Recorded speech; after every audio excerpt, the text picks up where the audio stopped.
CBN São Paulo.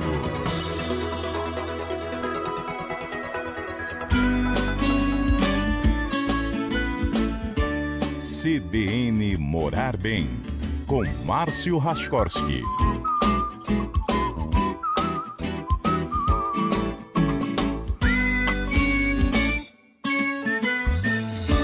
Márcio, bom dia. Oi, Marcela, bom dia. Bom dia, Márcio, tudo bem? Fala, Muniz, tudo jóia? Bom, hoje a gente está com um convidado, né, Márcio, para entender o que muda com essa questão da lei que permite a instalação de carregadores de veículos elétricos em vagas de garagem de prédios residenciais e comerciais. A gente tem falado disso bastante aqui na nossa programação, nossa reportagem tentando abordar os mais diversos pontos dessa história, mas você trouxe para a nossa conversa um engenheiro especializado em equipamentos para carros elétricos, CEO da Power2Go, Tadeu Azevedo, que já está conosco aqui na linha. Tudo bem, Tadeu? Bem-vindo. Obrigada pela sua participação.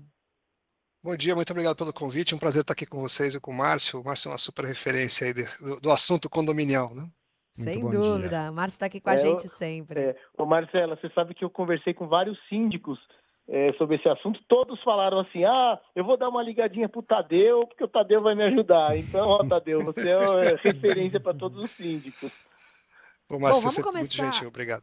Vamos começar, então, Tadeu, já entendendo a dinâmica. Acho que uma das principais dúvidas que a gente tem recebido aqui, né, Muniz, é com relação àqueles condomínios, aqueles prédios que têm vagas específicas, que são vagas sorteadas, vagas demarcadas e escrituradas. E ainda, outra dúvida bem frequente é com relação àqueles condomínios que não têm espaço, cujas vagas já são pequenas, são condomínios mais antigos. Como fazer? O que fazer nesses casos específicos? Ô Marcela, e a dúvida é as vagas rotativas. Como é que faz quando as vagas são rotativas, que cada ano você fica numa diferente? Isso aí. Tá. Vamos lá, uma coisa que é interessante, nos últimos 6 anos a gente desenvolveu tecnologia, então hoje você tem solução para garantir que cada morador possa carregar o seu carro elétrico na sua vaga e tem solução inclusive de modelo de negócio que permite que apenas quem vai usar o sistema pague por ele, você não tem que dividir a conta para todos os moradores do condomínio. Especificamente a questão de rodízio de vagas, Márcio, ela é relativamente simples de resolver. Tem duas formas. Tem uma solução que é técnico-comercial, então você pré-acorda com o condomínio ao começar a implantação quanto custa fazer a mudança de vaga fisicamente. Então, a cada ano, conforme a pessoa vai mudando de vaga, você muda fisicamente o carregador de lugar.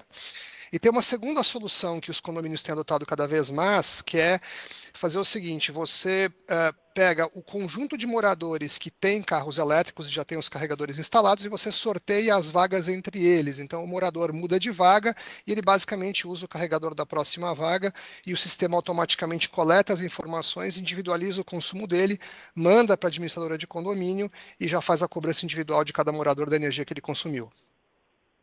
Perfeito. Você sabe, Tadeu, muita gente fala assim, o prédio vai ter que se adaptar para receber esses carregadores e eu que tenho carro a gasolina não quero pagar a adaptação porque ninguém paga a minha gasolina, eu também não quero pagar a adaptação dos outros carros. Aí eu sempre falo, mas e a piscina? Tem gente que usa a piscina, tem gente que não usa, mas todo mundo paga o cloro da piscina, independente se vai usar ou não. Com a infraestrutura para os prédios receberem os carregadores, é a mesma coisa ou não? Ou dá para o morador ele pagar e não dividir a conta com os demais? Isso é uma escolha da Assembleia do Condomínio, Márcio. Normalmente o síndico vai avaliar as soluções disponíveis, vai escolher junto com uma comissão qual é a solução que ele quer encaminhar e vai implantar essa solução específica que ele escolher. Então, normalmente, quando é um carregador do tipo compartilhado, sim, você vai ter um compartilhamento de despesas para todos os moradores, mas quando você faz a implantação da infraestrutura de recarga na vaga de cada morador, e aí cada morador paga pela sua infraestrutura. A gente, por exemplo, implanta isso em centenas de condomínios, temos milhares de vagas operando, onde você tem uma solução única para o condomínio como um todo, mas só paga quem vai aderir. E aí você não tem esse problema da reclamação das pessoas que não querem pagar por uma coisa que elas não estão utilizando. E, Tadeu, Legal. que tipo de infraestrutura é de fato necessária para fazer ajustes nesses prédios, pensando principalmente nos prédios mais antigos, porque a lei prevê que o prédio tem que ter a estrutura necessária, é isso que a gente está debatendo aqui. Que tipos de Tá. ajustes costumam ser os mais Guilherme, frequentes a necessários? sua pergunta... Acho que Acho que a travamos gente teve aqui. Oi, estamos te ouvindo, Tadeu. Quais são as alterações? É absolutamente pertinente e ela é a primeira pergunta de todos os condomínios. Então, primeira resposta, nenhum condomínio do Brasil que foi construído nos últimos 200 anos foi feito para ter carro elétrico. Então, basicamente, não existe infraestrutura pronta. Você vai ter que construir uma infraestrutura, tá certo?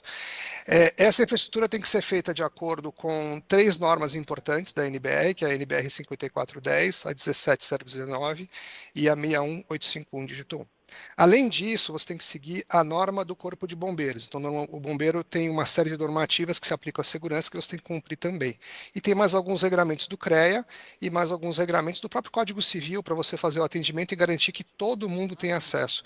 Isso é super interessante, Guilherme, porque normalmente quando você começa um condomínio, você tem 1 ou 2 moradores. E a questão não é atender só esse 1 ou 2 moradores, esse segundo morador que tem ali. Você tem que pensar numa solução que permita, mesmo aquele morador que hoje não quer ter um carro elétrico, quando ele decidir ter um carro elétrico daqui a 10 anos, ele possa ter o carro elétrico dele na vaga dele, né, fazer a recarga ali na vaga dele. E aí, essa infraestrutura, o que ela é? Ela é composta basicamente de sistemas de cabos e bandejas e quadros elétricos que vão fazendo uma distribuição em formato de árvore, trazendo a energia da entrada do prédio, da área comum, normalmente do quadro da administração, até cada vaga num formato de árvore. Então, isso tem um certo investimento de equipamentos, tem que ser colocado, e lá na ponta você vai colocar o carregador da pessoa para fazer a recarga do carro elétrico. Hoje, pela norma que deve sair dos bombeiros nas próximas semanas em complemento à lei que foi publicada aqui no estado de São Paulo, esse carregador tem que ser do tipo wallbox, e para você poder atender todos os moradores tem que ser um carregador do wallbox do tipo inteligente, para que você possa ter um gerenciamento inteligente das recargas na vaga daquele condomínio. Caramba, é muita coisa, né?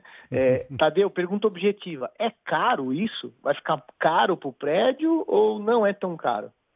Não, é absolutamente factível.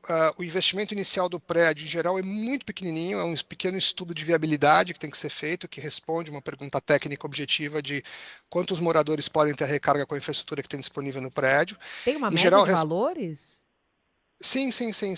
Esse estudo de viabilidade, em geral, no mercado custa por volta de R$ 4.000 para ser feito, tá? Tem diferentes relações promocionais, etc. Mas esse é basicamente o custo que o condomínio tem que ter, R$ 4.000 para fazer um estudo de viabilidade, que vai dizer, naquela infraestrutura do condomínio, quantos carregadores a gente consegue conectar e abastecer adequadamente os carros dos moradores. Depois, na hora de fazer a implantação das vagas de cada morador, você vai ter um investimento da ordem de 10 a 12 mil reais por vaga para chegar com um ponto de recarga na vaga da pessoa. E, em geral, os condomínios contratam um pacote de serviços que cada morador que usa o sistema paga lá ali uma taxinha mensal e essa taxa é responsável pela parte de manutenção, monitoramento, fazer essa medição individual de cada pessoa que vai usar o sistema e também um sistema muito importante que chama balanceamento de carga, que é um sistema que garante que todos os moradores possam ter acesso à energia e fazer a sua recarga no seu carro durante a noite. E aí, Tadeu, vai na linha da pergunta do Márcio aqui, nosso ouvinte, com relação ao risco da energia do prédio cair. Por exemplo, você tem 10 carros carregando ao mesmo tempo. Existe o risco da energia do prédio cair? E eu já emendo o meu questionamento. Se os condomínios precisam fazer alguma adequação, alguma solicitação para a Enel, por exemplo, com essa questão do aumento de demanda de energia do prédio.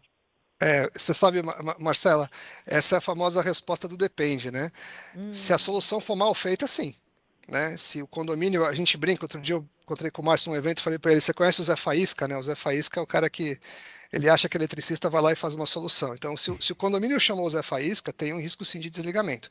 Se o condomínio escolher uma empresa séria que vai fazer tudo de acordo com as normas, não haverá um desligamento.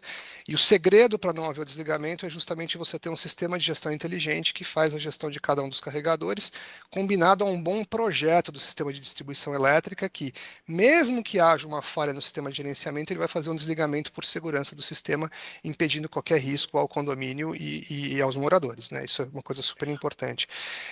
A gente hoje já tem isso operando em milhares de vagas no Brasil inteiro, nunca tivemos nenhuma ocorrência, porque, de novo, fazendo a coisa certa do jeito certo todos os dias, sempre dá certo, né? É mais fácil, você vive mais feliz e dorme mais tranquilo. Tadeu, conversando com alguns síndicos, eles falaram assim, Márcio, essa lei é ruim, porque a lei me proíbe de proibir o morador, né? Se o morador chegar aqui com um carro elétrico, eu tenho que permitir a instalação e ponto final, porém, a lei me dá a possibilidade de eu falar para o morador, olha, ainda não temos condição técnica, espera aí porque eu não vou liberar.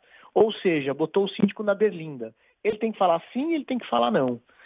O que você recomenda para os síndicos? Eu ontem, quando eu falei desse assunto, eu falei, olha, eu acho que o síndico tem que ter um consultor, um engenheiro, mas tem que marcar uma assembleia.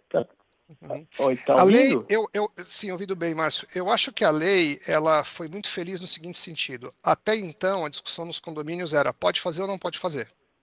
Posso ter um sistema de recarga ou não posso ter um sistema de recarga? E tinha muito de discrecionalidade, certo, Márcio? Era o síndico decidindo, antes de levar para a Assembleia, se queria que tivesse ou não, tá certo?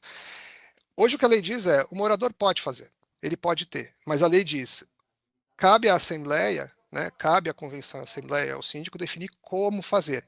E aí é muito importante o síndico investir tempo de qualidade, formar uma comissão e definir uma forma segura de fazer, de maneira que seja adequado para garantir os interesses da coletividade e que todas as pessoas possam carregar os seus carros nas suas vagas durante o período noturno com segurança.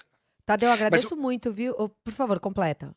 Não, eu queria falar que o que foi muito interessante é que desde a aprovação na Assembleia Legislativa no final do ano passado e com a publicação dessa semana, isso mudou muito. A gente sente isso das pessoas, a preocupação de como fazer, não mais se fazer, mas como fazer do jeito certo. Bom, agradeço muito a sua participação. Infelizmente, nosso tempo acabou, mas a gente vai voltar a conversar sobre esse tema, porque ainda há muitas modificações que precisam ser feitas. Enfim, agradeço muito a sua participação aqui. Tadeu Azevedo, CEO da Power2Go. Convidado pelo Márcio Raschkowski, nosso colunista do CBN Morar Bem. Até uma próxima oportunidade. Obrigada pelos esclarecimentos. Obrigado pela oportunidade. Um bom dia para vocês. 11 horas.